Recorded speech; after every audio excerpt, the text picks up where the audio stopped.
Have you ever heard somebody say something like, well, you just need to accept yourself, or that's how things are, or be a little bit more self accepting? And you felt an absolute wave of anger rising up in you. After all, how can you accept yourself when you're not the size that you want to be? You're eating things that you don't want to be eating, and you're definitely eating them in ways that you don't want to be eating. You feel so very imperfect. How on earth could you accept yourself when perhaps you are feeling like a failure? In this video, I would like to offer you a different perspective on acceptance, which really is a foundation for moving towards food freedom. This isn't about just giving up. This isn't about accepting failure. This is about being present so that you can make better choices moving forward, so that you're able to transform your relationship with food. When people come to me and say that they can't accept who they are right now, I sometimes ask them to go into a little more detail about that.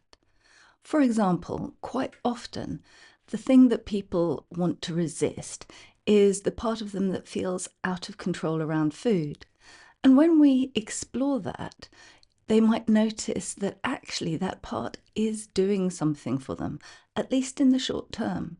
For example, when you comfort eat, you're releasing dopamine into your system, which is a feel-good hormone. So you're helping yourself to feel better. Also, when you emotionally eat, you're very often somewhat dissociated. So it is also a route to escaping for a little while the other worries that you have in your life. It's for these reasons that comfort eating actually works as a short-term solution.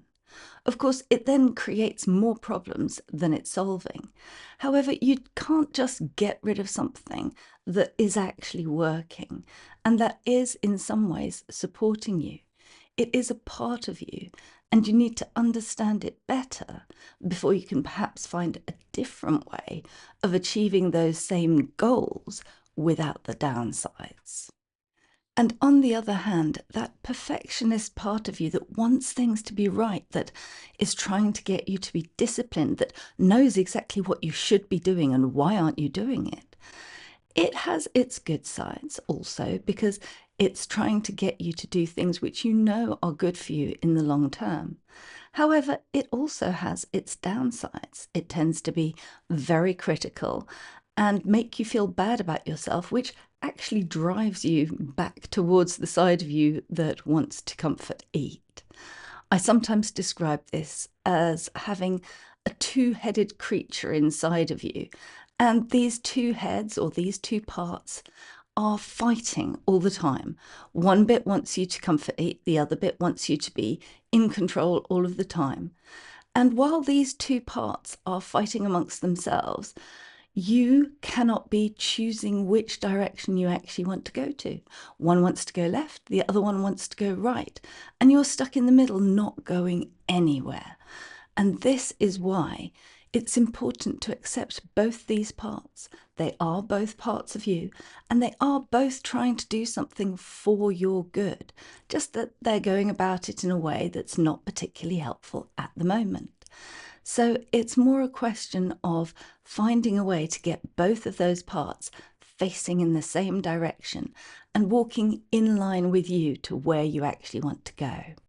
This is why, at its heart, it's so important to find acceptance, because while there's still this battle raging, you're never going to be able to move forward, and moving forward is what we really want here. So acceptance is a path to being able to change, to do something different, rather than being stuck in this battle zone where you're never actually progressing. Another metaphor that I like to use is that of a map. You can decide where it is that you want to go. However, if you don't know where you are right now, it's very difficult to plot a route to where you want to get to.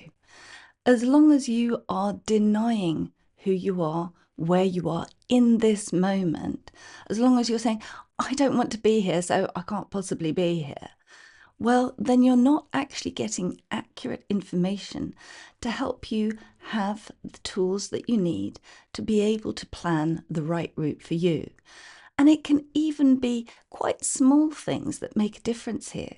If you think about being in a city with lots of traffic, the difference between being in road A or road B can make a big difference to the route that your sat-nav would plot for you because of the traffic conditions, because of the road conditions, because of roadworks, or whatever else it might be. So the more accurately you can assess where you are actually now in this moment, the more you can accept, yeah, this is where I am right now. It's okay to be here. I also have a plan to move forward, and I know where I want to go. That, for me, is the root of the kind of acceptance that leads to food freedom. Now, you may be asking yourself, how can I actually move towards that kind of acceptance? The kind that is about moving forward and transforming my relationship with food rather than just giving up. I've already expressed that one of the issues is often about having different parts of yourself that are in a constant battle. And so one thing that I very often do with clients is to work on those different parts, on understanding what the part is bringing to you, on offering that part acceptance, honoring the role that it's been playing, and then helping it to find a different way to achieve those same goals. It still wants to help you in whatever way that it might have been helping you. For example, to give you relief from other difficult worries that you're having, or to allow you to feel good for a little while. So let's find other ways of achieving those same goals so that that part can get behind the plan. There are quite a few different ways of going about this sort of parts work. For example, we can do it with tapping or havening. Journaling can be helpful too. Or for example, an exercise where you assign different parts to different hands and you write with your non-dominant hand and with your dominant hand, allowing those two to have a conversation. It might sound a little strange, and yet when you're guided through this process, it can yield some very interesting results, helping you to understand things you didn't understand before, which is always the first step towards having a better idea of what you can do to move forward. We can also use tapping, for example, to release emotions around feeling stuck or around a bad part, so that you can let go of all that emotional charge about this being wrong and bad.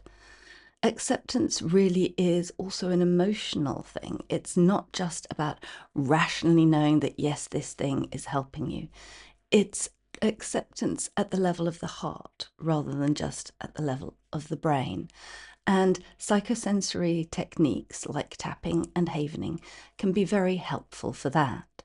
We can also use havening in this regard to help you focus on times when you haven't felt accepting and to change your perspective on that, to release those emotions so that you can think a little bit differently and find a new way to do something. Hypnotic visualization can also be a great help on this path to acceptance.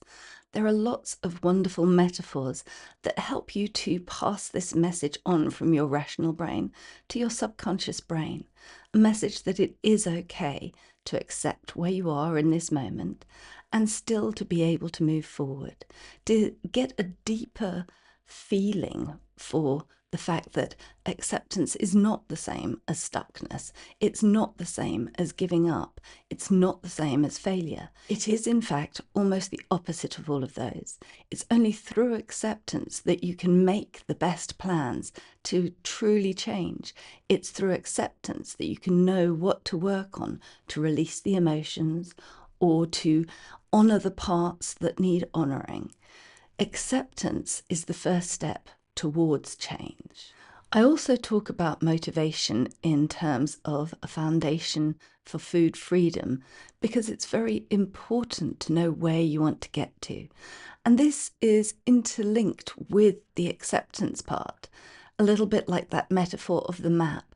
The motivation is the goal, it's where you want to get to. And being clear on that can help you to be more accepting of where you are, because it does provide that motivation to say, okay, it's okay that I'm here, because knowing that I'm here, I know where I want to move towards. It brings that element of change and transformation rather than just stuckness into it when you can see the goal. And so motivation itself can help you move towards that acceptance. And as I say, with the different parts, it can be very helpful to get the different parts of you focused on that shared goal so that they no longer fight amongst themselves, but rather pull together as a team. So when you work on the different parts, on releasing the emotions around stuckness or something being bad, or the fear of failure, or the feeling of not being who you want to be, when you use visualizations to help you allow this acceptance to arise, when you focus on your motivation towards change, your motivation towards leading a better, more joyful life, you put in place elements that will help you to accept where you are in this moment so that you can move on. Stay tuned for the next few videos where I'll explore a little bit more some of the big myths around whether it's possible to change, whether it's possible to release emotions, and how to go about finding, cementing, and building on your motivation. When you lay this groundwork of acceptance, you are building the foundations to being able to make true and lasting change.